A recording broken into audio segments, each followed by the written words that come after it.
Hi everybody, Ryan Ballinger with Golf Newsnet here with a news story for you concerning the world of golf equipment. Now typically when we come in with our golf equipment videos, we're telling you about the release of a new piece of equipment, and this time it is actually a story about a company trying to prevent another from releasing a piece of equipment.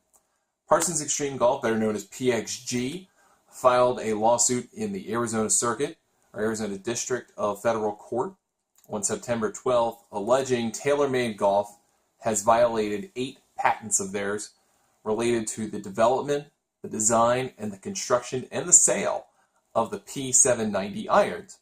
And what the company wants, the Bob Parsons led PXG, would like to see is 2 things. One, a temporary restraining order implemented by the court so that TaylorMade cannot sell the P790 irons or even manufacture them until this case is heard, preferably from PXG's perspective in a jury trial.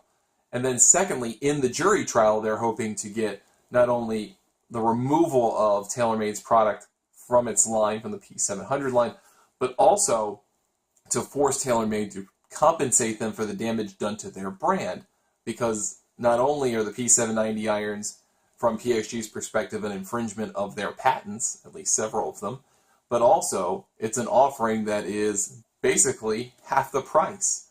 And so from PXG's perspective, they are losing potentially millions of dollars in sales by effectively having a competitive product that they believe is nearly the same as theirs, but with half the price. So to kind of go over what PXG believes is the infringement in question here, we have to look at the PXG 0311 irons, their original design, a design of which they've built several different iron types off of in recent years, compare it to the P790 irons.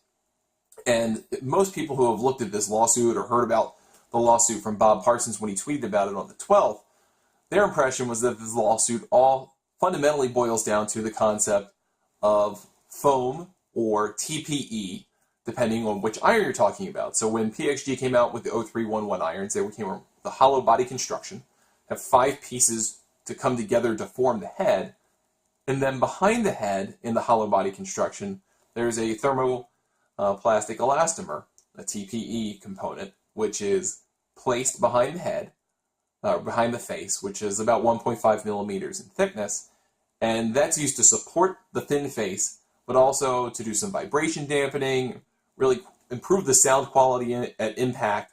So it does a number of different jobs, and it adheres to the hollow body through a kind of material that they've created and they concocted so that it would work in concert with the metal head, and that way it would stay there, not move, not come unglued effectively. And what TaylorMade decided to do was come up with a hollow body iron that also has 5 pieces, but has weights that are tungsten in semi-similar places, but not exactly the same. And they also decided not to use TPE. They used a new material called speed foam, which is a polymer material, but isn't exactly the same as TPE. And so they're using that to support their thin face of about 1.5 millimeters, also provide vibration dampening, as well as improve audio quality or improve that sound and impact.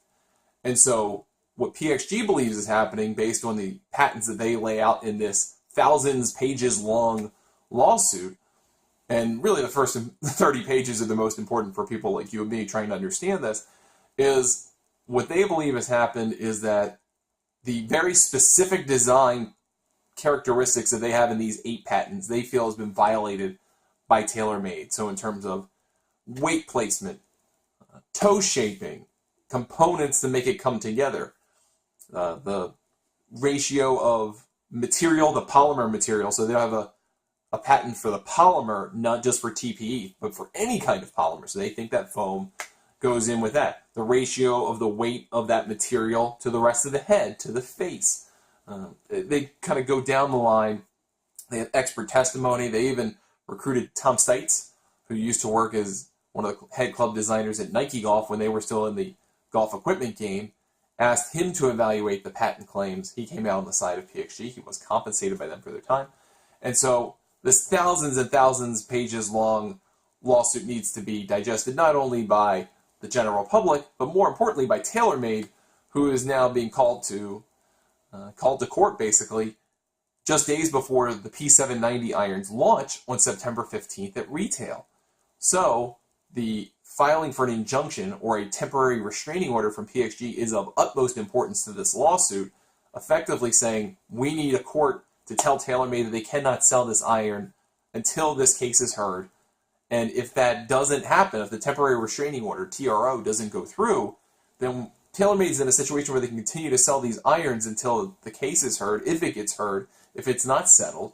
And if it does get heard, that could drag out for months, years. By then, the P790 will already be in the marketplace, effectively undercutting the price of what PXG charges for similar technology, and in terms of PXG's legal point of view, almost the exact same technology, if not exactly the same. So we'll keep our eyes on this story. We'll keep following legal brief developments, TaylorMade's response, the back and forth, and we'll see if a temporary restraining order is issued by the court in Arizona. Stick with us at Golf News Net. We'll see you next time.